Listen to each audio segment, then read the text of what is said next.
promoting a healthy environment. It's the air we breathe.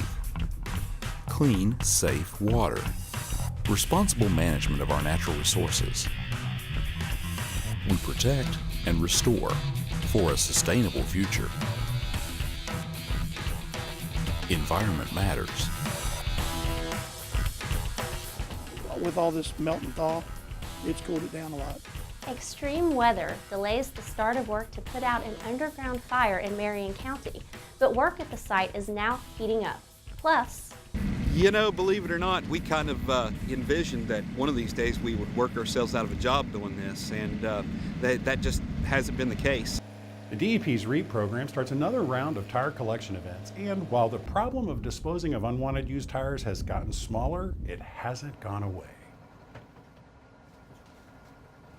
Hello everybody, and welcome to a new season of Environment Matters. I'm Greg Adolphson. and I'm Kelly Gillenwater. Smoke continues to seep out of the ground from a burning coal seam in Whitehall. That seam is part of the old Coon Mine Complex, what's known as a pre-law mine abandoned before environmental regulations introduced in the 1970s that laid out rules on how former mine sites should be handled once mining operations there have ended. The DEP's Office of Abandoned Mine Lands received emergency funding from the Federal Office of Surface Mining to take care of the problem, but this winter's extreme weather has made a difficult project that much harder to deal with. The DEP's Jake Glantz joins us now with the latest from the site. Well, Kelly, Greg, when the groundhog said 6 more weeks of winter, he wasn't kidding. But weather delays aren't the only thing that's creating challenges for crews working to put out a fire that's likely been burning for years. It might not have looked like it with plumes of smoke billowing out of the ground, but the cold, wet winter of 2015 may have actually helped the situation. First, some electric lines needed to be relocated. Crews were then able to get in with heavy equipment to start moving trees, some with smoldering root balls, and preparing the site for the big dig down to the burning coal. As far as that big freeze and snow, and well, it went from flooding to snow. So, but honestly, the rain, we do have it kind of directed into some crevices. It's putting a little bit of extra H2O on that coal, and it has made a big difference with all this melt and thaw. It's cooled it down a lot. Perhaps the biggest challenge to fighting the fire is the site itself. It's surrounded by homes and businesses, not your typical reclamation site. It's a tight quarters. It's school buses. You got an elementary school. We got just daily traffic, people coming and getting to corridor 79. This is 250. Yeah. Busy road. Busy road. Nowhere to really work, so we have to haul the dirt off-site, get to the coal, get the coal extinguished, get it out. Then we got to haul the dirt back to the site. So, you know, we're double handling dirt, keeping all the businesses open and going, and traffic flow. You know, basically, you're in town doing a reclamation job. So that's the biggest challenge is the surrounding area. And everybody's been very cooperative, even the neighbors that are, you know, right on top of it. It was the proximity of those neighbors that prompted the emergency nature of the work, preventing the fire from spreading to neighboring property. But 1 week after preliminary site work was completed, a nice stretch of weather meant the serious work of digging out the burning seam could begin. The site has a different look now. Smoke still seeps from the ground, but it's now mixed with the diesel exhaust of several large excavators and dump trucks. Crews have to dig down about 40 feet through layers of soil, shale, and thicker than anticipated limestone, and it's slow going. The good news, so far the coal that's been removed is cooling off quickly as crews spread it across the site.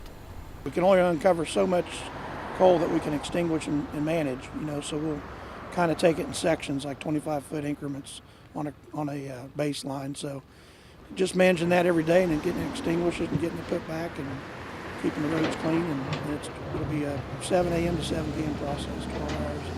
And that way the road's open at night. Preliminary core drillings put underground temperatures in the burning seam as high as 680 degrees, and cooling that down will take a fair amount of water.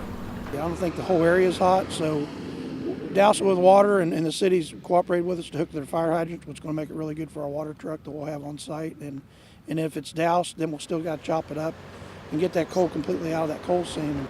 You never know the unknown. We might find this thing was getting air. There might be an old portal, an old air shaft, and timbers had to be getting air somewhere. So we'll deal with that when we get there, and that's just the unknown.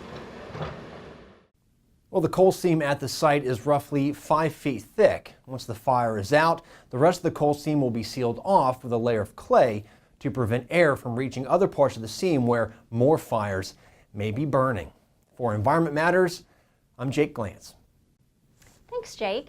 It wasn't fire, but water coming from an old mine in eastern Kanawha County recently that caused concern for some area residents. Out of an abundance of caution, emergency officials called for a voluntary evacuation of Hughes Creek community over concerns that roads could have been covered with water, mud, and debris if a mine blowout had occurred. The DEP brought in equipment to drill a monitoring well to help determine the water level in the mine, which is part of an old Houston mine complex. The hole was drilled approximately 100 feet through an existing electrical bore that is no longer in use. DEP crews remain at the site monitoring the discharge. Dye testing is being used to try to determine the source of the water. 54 residents spent the night at an emergency shelter but returned home the following day after conditions at the site stabilized. CSX Transportation has reached an agreement with the U.S. EPA to clean up and restore the areas affected by the derailment of a train carrying crude oil on February 16th in the community of Mount Carbon. The DEP's Mike Huff has the details. The 109-car train was hauling more than 3 million gallons of crude oil from the Bakken Shale in North Dakota and bound for Virginia when the accident occurred. 28 tank cars left the tracks. The resulting explosion and fire involving 19 of those tank cars leveled a nearby house. Fortunately, there were no major injuries, but residents of Mount Carbon and Adena Village were forced to evacuate their homes while crews worked to contain the fire and begin the cleanup. All residents were allowed to return to their homes 6 days later. The accident happened during a major snowstorm, and the harsh winter weather conditions complicated work at the scene. Governor Tomlin declared a state of emergency for both Kanawha and Fayette counties. Crews were able to recover more than 190,000 gallons of oil from the wrecked tank cars. CSX is working to determine the exact amount that burned off during the incident, and also the amount that spilled into the soil alongside the tracks. Several control measures were put in place to prevent the spilled oil from entering the Kanawha River at Armstrong Creek. Crews using vacuum trucks were able to recover another 210,000 gallons of an oil and water mixture that was sent to a site in Pennsylvania for disposal. Nearly 7,400 tons of contaminated soil has also been removed from the site. A minimal amount of oil sheen has been observed in the runoff from the hillside below the derailment site. Air and water samples from the site have shown no danger to the public, and the oil has largely been contained within the booms in the Kanawha River and along the shoreline of Armstrong Creek. A small amount of oil did enter the Kanawha River during a period of ice melt and changing water levels, but environmental monitoring confirmed it had no impact on drinking water or public safety. The Federal Railway Administration and the Pipeline and Hazardous Materials Safety Administration sent teams of inspectors to begin a full-scale forensic investigation to determine the cause of the accident. Investigators examined all the damaged tank cars as well as rail recovered from the accident scene. They will begin the process of reviewing the maintenance and inspection records for all the involved rail cars and locomotives, track, and signals. They'll also be taking a close look at all the components recovered to either identify or eliminate issues related to the track or the train's wheels, axles, or running gear. After the damaged cars and contaminated soil was removed, CSX crews were able to repair the tracks damaged by the derailment.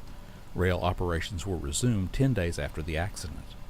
Crews installed a temporary sheet pile retaining wall for approximately 500 feet between the tracks and the river to prevent any residual material from the spill from migrating into the river through groundwater or surface runoff. The wall will remain in place until state cleanup standards are met. As for the cleanup, CSX will submit a comprehensive long-term plan in the coming days for the cleanup and restoration of the site. CSX will continue the shorter-term cleanup efforts, which include air and water monitoring and testing, removing oil from Armstrong Creek, the Kanawha River, and their tributaries and shorelines. The U.S. EPA, along with the West Virginia Department of Environmental Protection, will continue to work closely together to ensure proper cleanup and minimize any immediate or lasting environmental impacts. In Mount Carbon, I'm Mike Huff for Environment Matters. The cause of the derailment is still under investigation by the Federal Railway Administration. We'll continue to follow this developing story as the findings of the investigation are released. The DEP has a new Homeland Security Emergency Response Chief. Rusty Joines was appointed to the post in February. He's been Deputy Chief since 2008 and has been Acting Chief since the retirement of Mike Dorsey in December. The DEP's Homeland Security Emergency Response Unit responds to spill and other incidents that could potentially impact the environment, like the recent CSX derailment and the Freedom Industries spill. It also investigates pollution complaints and supports law enforcement throughout the state in managing waste disposal, including the cleanup of meth labs and the disposal of hazardous materials. The DEP's Division of Air Quality has released a draft of a new air quality general permit covering the prevention and control of air pollution from natural gas production, compressor, and dehydration facilities. Those facilities are currently covered under 3 separate permits. Those permits will continue to exist, but any new operations, modifications, or updates at existing permits will be covered under the new general permit. You can find more information by visiting our website, dep.wv.gov. Approval for the actual gas well drilling is not part of this air quality general permit. Those permits are issued through another division of the DEP, the Office of Oil and Gas. Recent public meetings concerning the permit, as well as a separate rollout meeting delving into the details of the permit, were live streamed on the DEP's Environment Matters YouTube channel. Recordings of the meeting are still available for viewing. Coming up, a look ahead to Earth Day. Plus, the DEP's tire recycling program is back in full swing. And while the program managers say they believe they've gotten a handle on the problem of large illegal tire dumps in the state, the flow of unwanted used tires continues unabated. Those stories and more when Environment Matters continues.